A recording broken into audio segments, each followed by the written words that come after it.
আয়োজিত স্মৃতিবিজড়িত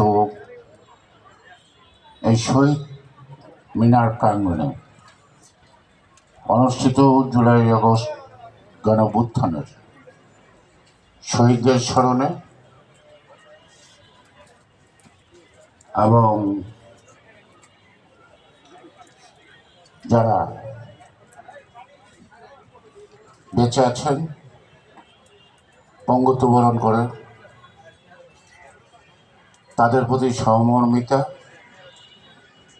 এদের পরিবার পরিজনের প্রতি আমাদের একটা প্রতিশ্রুতি থাকা দরকার, যেন আমরা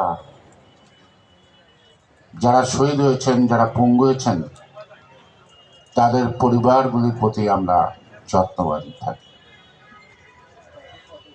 তাদের আত্মত্যাগ, এই আত্মত্যাগে আমরা যথাযথ যেন মূল্য দিই।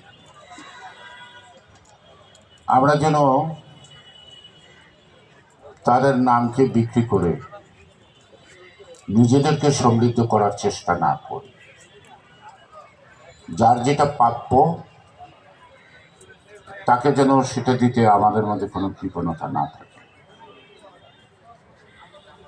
হতে পারে রাজনৈতিক মত পার্থক্য, কিন্তু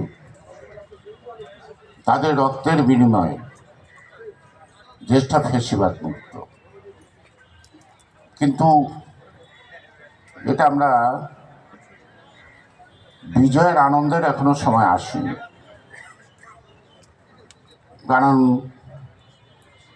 লড়াইটা 17 বছরের গণতন্ত্রের লড়াই। শেষ প্রান্তে এসে যোগ হয়েছে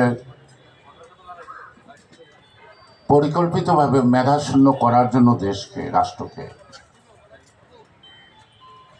কোঠা পদ্ধতির বিরুদ্ধে মেধাবী ছাত্ররা কোটা নয় মেধা এই স্লোগান থেকে রাজপথে নামে। আমার বলতে দ্বিধা নাই যে যারা রাজপথে সেদিন নামছে তাদের মধ্যে তাদের শ্রেণী স্বার্থ, অর্থাৎ মেধাবী ছাত্রদের যে শ্রেণী স্বার্থ, সেই স্বার্থের সাথে ফ্যাসিবাদের যে দল করত, ছাত্র সংগঠন করত, তারাও যে যোগ দেয় নাই তাও না।